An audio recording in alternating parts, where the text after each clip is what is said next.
سورۃ المنافقون. بسم اللہ الرحمن الرحیم. اذا جاءك المنافقون قالوا نشهد انك لرسول الله والله يعلم انك لرسوله والله يشهد ان المنافقين لكاذبون. شروع کرتی ہوں اللہ کے نام سے جو بے انتہا مہربان نہایت رحم فرمانے والا ہے. اذا جاءك المنافقون قالوا نشهد انك لرسول الله. جب آپ کے پاس منافق آتے ہیں تو کہتے ہیں ہم گواہی دیتے ہیں کہ یقیناً آپ اللہ کے رسول ہیں. واللہ یعلم انک لرسولہ، اور اللہ خوب جانتا ہے کہ آپ اس کے رسول ہیں. واللہ یشہد ان المنافقین لکاذبون، اور اللہ یہ گواہی دیتا ہے کہ منافق سراسر جھوٹے ہیں، کیونکہ ان کے دلوں میں یہ بات نہیں تھی، صرف زبانوں پر تھی، اور دل کا حال رسول اللہ صلی اللہ علیہ وسلم نہیں جانتے تھے بلکہ اللہ سبحانہ وتعالیٰ جانتے تھے. تو اللہ تعالیٰ نے ان کے جھوٹا ہونے کی گواہی دی. تو منافق کی صفات میں کیا کیا چیزیں شامل ہیں؟ بات کرے تو جھوٹ بولے، وعدہ کرے تو خلاف کرے، امانت رکھی جائے تو خیانت کرے. تو اچھا اخلاق اور دین کی سمجھ بوجھ یکساں نہیں ہوتی. تو صحابہ جو تھے وہ نفاق سے بہت ڈرتے تھے. ابن ابی ملیکہ کہتے ہیں میں نبی صلی اللہ علیہ وسلم کے 30 صحابہ سے ملا، ان میں سے ہر ایک کو اپنے اوپر نفاق کا ڈر ہوتا تھا، اور ان میں سے کوئی نہیں کہتا تھا کہ میرا ایمان جبریل اور میکائیل کی طرح ہے. آج ہمارا حال کیا ہے؟ ہم دوسروں کو بڑی آسانی سے منافق کہہ دیتے لیکن اپنے نفاق کو نہیں جانتے. حسن کہتے ہیں کہ مومن ہی نفاق سے ڈرتا ہے اور منافق اس سے بے خوف ہوتا ہے. انہوں نے اپنی قسموں کو ڈھال بنا رکھا ہے اور اس طرح اللہ کی راہ سے روکتے ہیں. بہت برا کام ہے جو یہ کر رہے ہیں. یہ اس لیے کہ وہ ایمان لائے پھر کفر کیا تو ان کے دلوں پر مہر لگا دی گئی، اب یہ کچھ نہیں سمجھتے. اور اگر آپ ان کا قد و قامت دیکھیں تو آپ کو بہت پسند آئے، یعنی فزیکلی بڑے فٹ ہیں، بڑے خوبصورت ہینڈسم ہیں، اور اگر ان کی بات سنیں تو بس سنتے ہی رہ جائیں. اتنے اچھے اسپیکر ہیں، گویا وہ دیواروں کے ساتھ لگائی ہوئی لکڑیاں ہیں جو دیکھنے میں ہی خوبصورت لگتی ہے. جو لکڑیوں کی پینلنگ ہوئی بھی ہے نا، یہ صرف دیکھنے میں خوبصورت لگتی ہے، اس سے فائدہ کچھ حاصل نہیں ہوتا. بزدل ایسے کہ ہر زور کی آواز کو سمجھتے ہیں کہ ان پر کوئی بلا آئی. یہی لوگ دشمن ہیں، ان سے ہوشیار رہیے، انہیں اللہ ہلاک کرے، کہاں سے بہکائے جاتے ہیں. تو یہاں پر منافق کے بولنے کے انداز پر بھی بات کی گئی، اس کی گفتگو پر بھی. ایک اور حدیث میں آتا ہے کہ مجھے اپنی امت پر سب سے زیادہ ڈر اس منافق کا ہے جو زبان آور ہوتا ہے. عمر بن خطاب کہتے ہیں کہ نبی صلی اللہ علیہ وسلم نے فرمایا بے شک میں اس امت کے ہر ایسے انسان سے ڈرتا ہوں جو منافق ہے. وہ حکمت کی باتیں کرتا ہے اور اس کا عمل ظلم والا ہوتا ہے.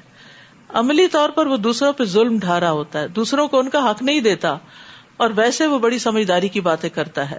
اور جب انہیں کہا جائے آؤ تاکہ اللہ کے رسول تمہارے لیے مغفرت طلب کریں تو سر جھٹک دیتے ہیں، اور آپ انہیں دیکھیں گے ازراہ تکبر آنے سے رک جاتے ہیں، یعنی دین کی بات، رسول صلی اللہ علیہ وسلم کی بات سننا ہی نہیں چاہتے.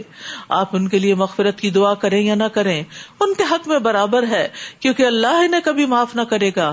اللہ تعالیٰ نافرمان لوگوں کو قطعاً ہدایت نہیں دیتا. یہی لوگ ہیں جو کہتے ہیں کہ رسول اللہ کے ساتھیوں پہ خرچ نہ کرو یہاں تک کہ منتشر ہو جائیں، حالانکہ آسمانوں اور زمین کے خزانے تو اللہ کے پاس ہیں. مگر منافق لوگ سمجھتے نہیں. کہتے ہیں اگر ہم مدینہ واپس گئے تو وہاں کا عزیز تر آدمی ذلیل تر آدمی کو نکال باہر کرے گا، حالانکہ تمام تر عزت تو اللہ، اس کے رسول اور مومنوں کے لیے ہے. لیکن منافق یہ بات نہیں جانتے. اے ایمان والو تمہارے اموال اور تمہاری اولاد تمہیں اللہ کی یاد سے غافل نہ کریں، کیونکہ مال اور اولاد ہی تھے جنہوں نے ان کے اندر نفاق پیدا کر دیا تھا. ان دونوں کی حد سے بڑی ہوئی محبت انسان کو دین کے تقاضے پورے کرنے سے روک دیتی ہے، اور جو لوگ ایسا کریں وہی خسارہ اٹھانے والے ہیں.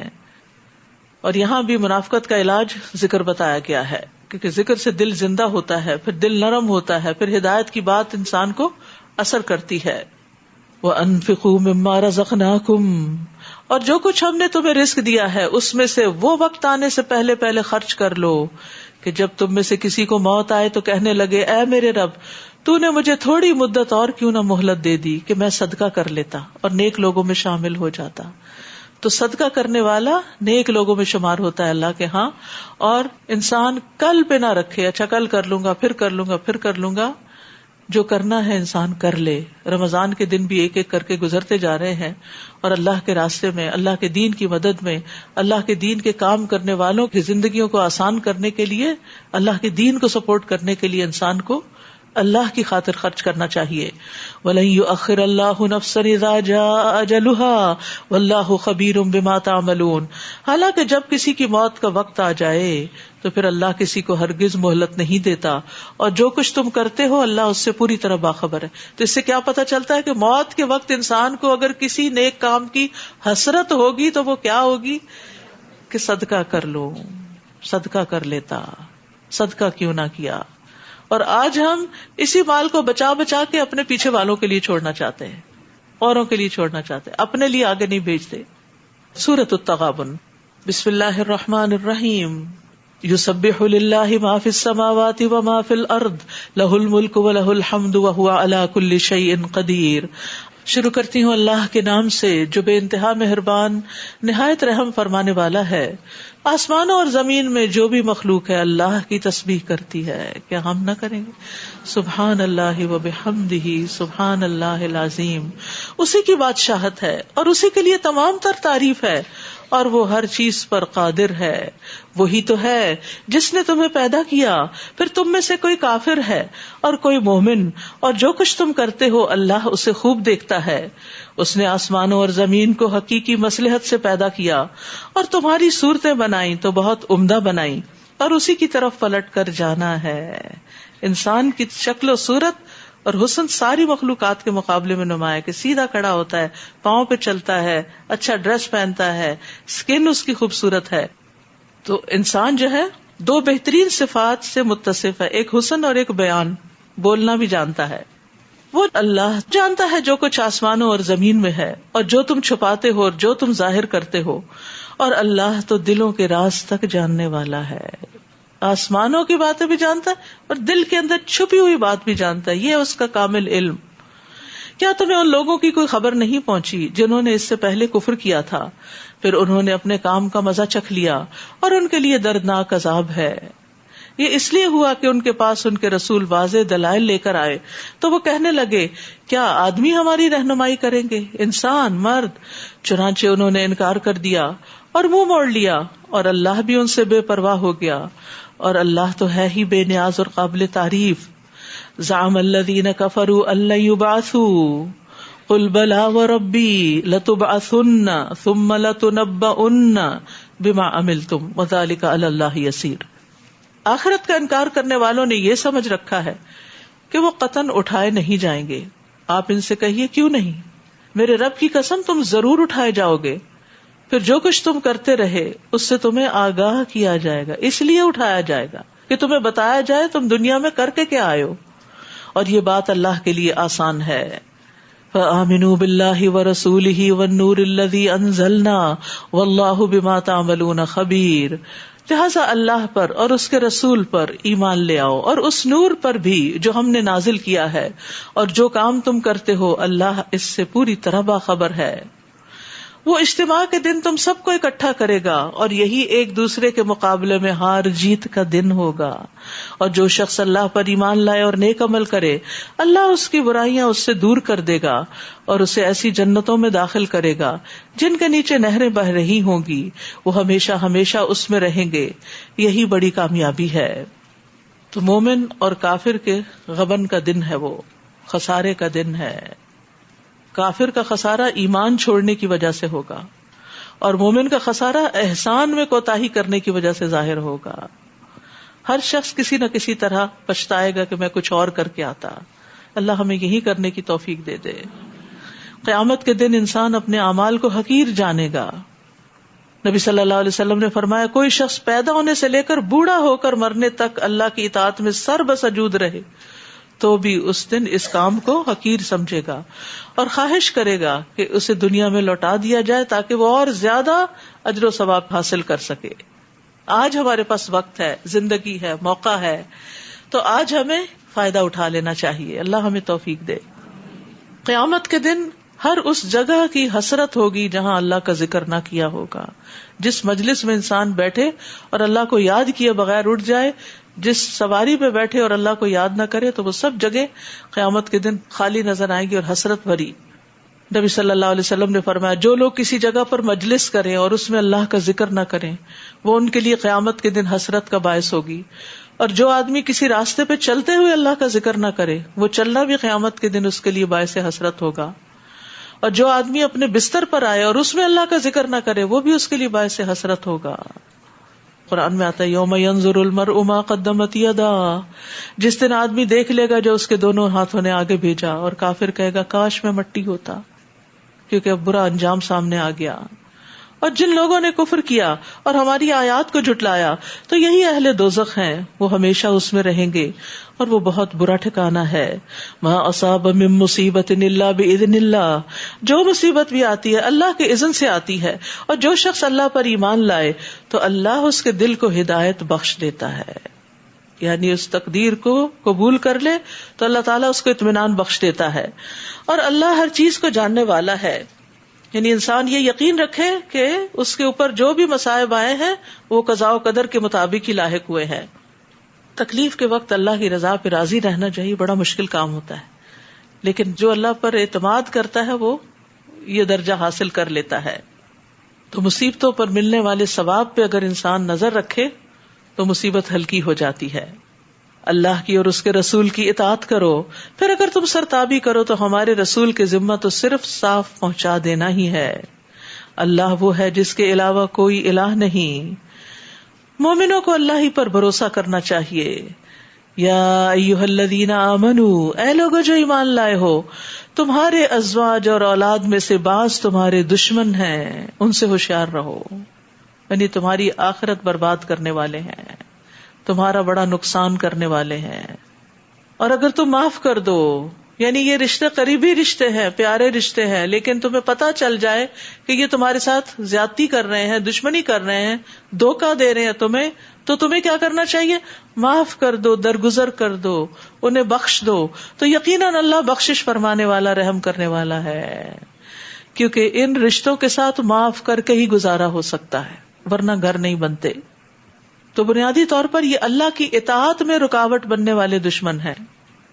انما اموالکم واولادکم فتنہ واللہ عندہ اجر عظیم، بلا شبہ تمہارے مال اور تمہاری اولاد ایک آزمائش ہے، اور اللہ ہی ہے جس کے ہاں بڑا اجر ہے. فاتقوا اللہ ما استطعتم واسمعوا واطیعوا وانفقوا خیرا لانفسکم، لہذا جہاں تک ہو سکے اللہ سے ڈرتے رہو، اور سنو اور اطاعت کرو، اور اپنے مال خرچ کرو. ہر روز یہ سبق دیا جاتا ہے کہ اللہ کے راستے میں مال خرچ کرو، یہ تمہارے ہی لیے بہتر ہے. اور جو شخص اپنے نفس کی حرص سے بچا لیا گیا تو ایسے ہی لوگ کامیاب ہیں. وَمَن يُوقَ شُحَّ نَفْسِهِ، 2 دفعہ اس بارے میں آگے، دل کی شح، دل کی تنگی کے بارے میں. اور صدقہ خیرات جو ہے وہ دلوں کو وسیع کرتا ہے، تنگی دور کرتا ہے، دلوں کی گھبراہٹ کو دور کرتا ہے.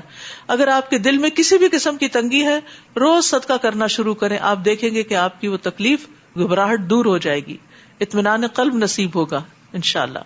اگر تم اللہ کو قرض حسنہ دو، یعنی اللہ کے دین کے راستے میں خرچ کرو، تو وہ تمہیں کئی گنا بڑھا کر دے گا اور تمہیں معاف کر دے گا. گناہوں کی بخشش کا وعدہ ہے، اور اللہ بڑا قدردان اور بردبار ہے. عالم الغیب والشہادۃ العزیز الحکیم، وہ غائب اور حاضر ہر چیز کو جاننے والا ہے، وہ زبردست ہے اور حکمت والا ہے. سورۃ الطلاق. بسم اللہ الرحمن الرحیم. یا ایھا النبی اذا طلقتم النساء فطلقوہن لعدتہن. شروع کرتی ہوں اللہ کے نام سے جو بے انتہا مہربان، نہایت رحم فرمانے والا ہے. اے نبی، جب تم عورتوں کو طلاق دو تو انہیں عدت کے لیے طلاق دیا کرو، اور عدت کے زمانے کا ٹھیک ٹھیک حساب رکھو. اللہ سے ڈرتے رہو جو تمہارا رب ہے. زمانہ عدت میں انہیں ان کے گھروں سے مت نکالو، نہ وہ خود نکلیں. عدت میں گھر سے عورت کو نہیں نکلنا چاہیے، الا یہ کہ وہ کسی صریح برائی کی مرتکب ہوں، تو اس وقت مرد بیوی کو نکال سکتا ہے. یہ اللہ کی حدیں ہیں، اور جو شخص حدود الہی سے تجاوز کرے تو اس نے اپنے اوپر خود ظلم کیا. اے مخاطب تو نہیں جانتا، شاید اللہ اس کے بعد موافقت کی کوئی نئی صورت پیدا کر دے. یعنی ایک طلاق دی، بیوی کو گھر میں ہی رکھا، ہو سکتا ہے دوبارہ دل مائل ہو جائے اور تم رجوع کر لو. پھر جب وہ اپنی عدت کو پہنچ جائیں تو پھر انہیں یا تو بھلے طریقے سے اپنے نکاح میں روکے رکھو یا پھر بھلے طریقے سے انہیں چھوڑ دو اور اپنے میں سے 2 صاحب عدل کو گواہ بنا لو. اور اے گواہو اللہ کے لیے شہادت ٹھیک ٹھیک ادا کرو. یہی بات ہے جس کی اس شخص کو نصیحت کی جاتی ہے جو اللہ اور آخرت کے دن پر ایمان رکھتا ہے. وَمَن يَتَّقِ اللَّهَ يَجْعَل لَّهُ مَخْرَجًا، اور جو شخص اللہ سے ڈرتا ہے اللہ اس کے لیے مشکلات سے نکلنے کی راہ پیدا کر دے گا. مشکلات سے نکلنے کا راستہ تقویٰ ہے، اللہ کا ڈر ہے. اللہ کے ڈر سے انسان اپنے آپ کا جائزہ لے، اپنی غلطیوں کی معافی مانگے، اللہ سے بھی بندوں سے بھی، اور اپنے تعلقات درست کر لے. اور ایک معنی یہ بھی کیا گیا ہے کہ اللہ تعالیٰ اس کے لیے آگ سے نکل کر جنت کی طرف جانے کا رستہ بنا دے گا، اور ہر اس جگہ سے رستہ بنا دے گا جو لوگوں پہ تنگ ہو جاتا ہے. یعنی لوگ جہاں تنگی میں پھنستے ہیں اللہ ان کے لیے وہ رستے تقویٰ کی وجہ سے کھول دے گا. اور ایک معنی یہ بھی کیا گیا اللہ اس کو دنیا اور آخرت میں ہر تکلیف سے نجات دے گا. اور ایک یہ بھی کہا گیا ہے کہ اللہ نے اس کو جو رزق دیا وہ اس پر مطمئن کر دے گا، دل میں تنگی نہیں رہے گی. وَيَرْزُقْهُ مِنْ حَيْثُ لَا يَحْتَسِبُ، اور اسے ایسی جگہ سے رزق دے گا جہاں سے اسے وہم و گمان بھی نہ ہوگا. اور جو شخص اللہ پر بھروسہ کرے تو وہ اسے کافی ہے. اللہ اپنا کام پورا کر کے رہتا ہے. بلا شبہ اللہ نے ہر چیز کا ایک اندازہ مقرر کر رکھا ہے. جلد بازی نہیں کرنی چاہیے کہ بہت دعائیں کی ہیں مسئلہ حل نہیں ہو رہا. نہیں، ہر چیز کا ایک وقت مقرر ہے. جو شخص اس بات کو سمجھ جائے اس کی مشکلیں آسان ہو جاتی ہیں. اور تمہاری عورتوں میں سے جو حیض سے مایوس ہو چکی ہوں، مینوپاز ہو چکا ہو، اگر تمہیں کچھ شبہ ہو تو ان کی عدت یعنی طلاق کے بعد 3 ماہ ہے. اور ان کی بھی جنہیں ابھی حیض شروع ہی نہیں ہوا، چھوٹی بچیاں اور حمل والی عورتوں کی عدت ان کے وضع حمل تک ہے. اور جو شخص اللہ سے ڈرے تو اللہ اس کے لیے اس کے کام میں آسانی پیدا کر دیتا ہے. یہ اللہ کا حکم ہے جو اس نے تمہاری طرف نازل کیا ہے. اور جو شخص اللہ سے ڈرے اللہ اس کی برائیاں دور کر دیتا ہے اور اسے بڑا اجر دیتا ہے. یہ تقویٰ کے فائدے ہیں. خوبصورت آیتیں ہیں جو یہاں بار بار بیان ہو رہی ہیں کہ تقویٰ کرنے سے کیا کچھ حاصل ہوتا ہے، اجر عظیم ملتا ہے. مطلقہ عورتوں کو ان کے زمانہ عدت میں وہیں رکھو جہاں تم خود رہتے ہو. جیسی جگہ تمہیں میسر ہے ویسے ہی وہاں رکھو اور انہیں تنگ کرنے کے لیے ایذا نہ دو. اور اگر وہ حمل والی ہوں تو وضع حمل تک ان پہ خرچ کرتے رہو، چاہے 9 مہینے خرچ کرنا ہو. پھر اگر وہ تمہارے لیے نومولود کو دودھ پلائیں تو ان کی اجرت دو. دودھ پلانے کے لیے ان کو کھانے پینے کا سامان دو اور باہمی مشورے سے بھلے طریقے سے اجرت کا معاملہ طے کر لو. اور اگر تم نے اجرت طے کرنے میں ایک دوسرے کو تنگ کیا تو کوئی دوسری عورت دودھ پلائے گی.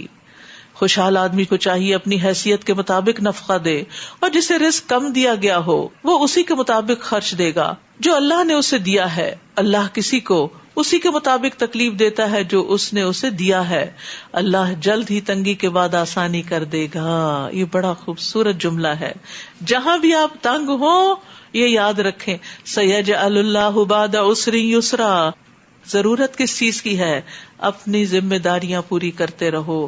اللہ نے جو حکم دیا ہے خرچ کرنے کا بیوی پہ وہ دیتے رہو. جس کا جو حق بنتا ہے وہ حق ادا کرو. اللہ تمہارے لیے آسانی پیدا کر دے گا. بہت دفعہ ہمارے کام کیوں رک جاتے ہیں؟ کیونکہ ہم دوسروں کا حق روک لیتے ہیں. اور بعض اوقات کوئی عذر بہانہ کر لیتے ہیں، کوئی بات کرتے ہیں کہ اس نے چونکہ یہ کیا اس لیے میں اس کا حق نہیں لوں گی. اس کا عمل اس کے ساتھ. ہمیں وہ کرنا چاہیے جو ہماری ذمہ داری بنتی ہے. کتنی ہی بستیاں ہیں جنہوں نے اپنے رب اور اس کے رسولوں کے حکم سے سرتابی کی تو ہم نے ان کا بڑا سخت محاسبہ کیا اور انہیں بری طرح سزا دی. چنانچہ انہوں نے اپنے کیے کا وبال چکھ لیا اور ان کے کام کا انجام خسارہ ہی تھا. اللہ نے ان کے لیے سخت عذاب تیار کر رکھا ہے. بس تم اللہ سے ڈرتے رہو اے عقل والو جو ایمان لا چکے ہو. بلا شبہ اللہ نے تمہاری طرف ذکر نازل کیا. قد انزل اللہ الیکم ذکرا، ایک ایسا رسول جو تمہیں اللہ کی واضح آیات پڑھ کر سناتا ہے تاکہ ایمان لانے والوں اور نیک عمل کرنے والوں کو تاریکیوں سے نکال کر روشنی کی طرف لائے. اور جو شخص اللہ پر ایمان لائے اور نیک عمل کرے اللہ اسے ایسی جنتوں میں داخل کرے گا جن کے نیچے نہریں بہ رہی ہیں. یہ لوگ ان میں ہمیشہ ہمیشہ رہیں گے. اللہ نے ایسے شخص کے لیے بہت اچھا رزق تیار کر رکھا ہے. قد احسن اللہ لہ رزقا، اللہ الذی خلق 7 سماوات ومن الارض مثلہن، اللہ وہ ہے جس نے 7 آسمان بنائے اور زمین کی قسم سے انہی کی طرح 7 زمینیں ہیں، یعنی ان کے درمیان حکم نازل ہوتا رہتا ہے تاکہ تم جان لو کہ اللہ یقیناً ہر چیز پر قادر ہے، اور یہ کہ اللہ نے ہر چیز کو علم سے گھیر رکھا ہے۔ وَأَنَّ اللَّهَ قَدْ أَحَاطَ بِكُلِّ شَيْءٍ عِلْمًا، اللہ نے اپنے علم کے ساتھ ہر چیز کو گھیر رکھا ہے، کوئی چیز اس کے علم سے باہر نہیں۔ سورۃ التحریم، بسم اللہ الرحمن الرحیم۔ یا ایھا النبی لم تحرم ما احل اللہ لک تبتغی مرضات ازواجک واللہ غفور الرحیم۔ شروع کرتی ہوں اللہ کے نام سے جو بے انتہا مہربان نہایت رحم فرمانے والا ہے۔ اے نبی، جس چیز کو اللہ نے آپ کے لیے حلال کیا ہے اسے آپ کیوں حرام کرتے ہیں؟ کیا آپ اپنی بیویوں کی خوشی چاہتے ہیں؟ اور اللہ بخشنے والا رحم کرنے والا ہے۔ یہاں ایک خاص واقعے کی طرف اشارہ ہے جس میں آپ نے کچھ ازواج مطہرات کی شکایت پر اپنے اوپر شہد کو حرام قرار دیا تھا۔ اگر آپ اپنے اوپر حرام قرار دیتے تو امت میں بھی اتنی قیمتی چیز حرام ہو جاتی، تو اس لیے اللہ سبحانہ وتعالیٰ نے انٹرفیرنس کی اور اس کی حرمت کو ختم کر دیا۔ اللہ نے تمہارے لیے ناجائز قسموں کو کھول دینا واجب قرار دیا ہے، یعنی اگر کسی نے ایسی کوئی قسم کھا لی ہو کہ میں یہ نہیں کھاؤں گا، یہ نہیں کروں گا، تو پھر اس کا کفارہ ادا کر کے وہ کام کر لے۔ اللہ ہی تمہارا سرپرست ہے اور وہ سب کچھ جاننے والا حکمت والا ہے۔ جب نبی نے اپنی کسی بیوی سے ایک راز کی بات کہی، اس بیوی نے وہ بات آگے بتا دی اور یہ معاملہ اللہ تعالیٰ نے نبی پر ظاہر کر دیا۔ اب نبی نے اس بیوی کو کچھ بات تو جتلا دی، کچھ نہ بتائی۔ یہ ہوتا ہے اخلاق۔ ضروری نہیں ہوتا کہ ہر چیز کے معنی دیے جائیں اور ہر چیز کو ڈیٹیل سے بتایا جب اس تھوڑا سا ہاں ہو کر دی جائے بات ختم، کیونکہ اس طرح کی باتوں کا نتیجہ کوئی نہیں نکلتا اور تعلقات زیادہ خراب ہوتے چلے جاتے ہیں۔ پھر جب نبی صلی اللہ علیہ وسلم نے اسے افشاء راز کی یہ بات بتائی تو پوچھنے لگی آپ کو اس کی کس نے خبر دی؟ یہ عموماً ہم کہتے ہیں نا، اگر کوئی ہمیں آ کے کہ فلاں یہ کہہ رہا تو کہتے تمہیں کس نے بتایا؟ تو نبی صلی اللہ علیہ وسلم نے کہا مجھے اس نے خبر دی جو ہر بات کو جانتا ہے، یعنی وحی کے ذریعے، اور اس سے پوری طرح باخبر ہے۔ تو اس آیت سے بڑی خوبصورت بات پتہ چل رہی ہے کہ بہت سی چیزوں کو جو دوسروں کے قصور ہیں، دوسروں کی بڑی بڑی غلطیاں، ان کو نظر انداز کر دیں، اگنور کر دیں، جسٹ اگنور، کیونکہ بدلہ لینے میں اور ضد لگانے میں کوئی بھلائی نہیں ہوتی۔ سفیان کہتے ہیں نظر انداز کرنا ہمیشہ معزز لوگوں کا کام رہا ہے۔ حسن بصری کہتے ہیں معزز انسان کبھی بھی ایک بات کو انتہا تک نہیں لے جاتا، یعنی بات بڑھاتا نہیں، جھگڑے بڑھاتا نہیں، بلکہ ان کو ختم کرنے کی کوشش کرتا ہے۔ یعنی جو بات مقصد سے زائد ہوتی ہے وہاں ناراض ہونے اور تانے دینے کی بجائے صرف تنبیہ کر دیتا ہے کہ آئندہ ایسا نہ ہو، بس یہی بات ختم۔ کیونکہ بے شمار وقت ضائع ہو جاتا ہے ایسے جھگڑوں کو نپٹانے میں اور سننے میں اور کرنے میں۔ اور اسی طرح اس زوجہ محترمہ سے غلطی ہوئی تھی لیکن آپ نے ڈانٹا نہیں، صرف سمجھانے کا طریقہ اختیار کیا۔ ہم چھوٹی چھوٹی بات پہ بچوں پہ چیخنے چلانے لگتے ہیں، شوہروں پہ چلانے لگتے ہیں، تو یہ طریقہ ٹھیک نہیں۔ نبوی اخلاق اپنانے کی ضرورت ہے، ان حکمتوں سے سیکھنے کی کہ آپ کامیاب ترین انسان کیوں تھے، کیونکہ آپ نے بہت سے معاملات میں درگزر کیا۔ یہ تو آپ کی اپنی اہلیہ محترمہ تھی، آپ نے تو اپنی جان کے دشمنوں کو یہ کہہ کے معاف کر دیا کہ اذهبوا انتم الطلقاء لا تثریب علیکم اليوم، آج کے بعد تم سے کوئی کچھ نہیں پوچھے گا، معاف کر دیا تم کو، تم پر کوئی بھی الزام نہیں، الزام ہی ختم کر دیا۔ حالانکہ ساری زندگی وہ آپ کے مخالف رہے۔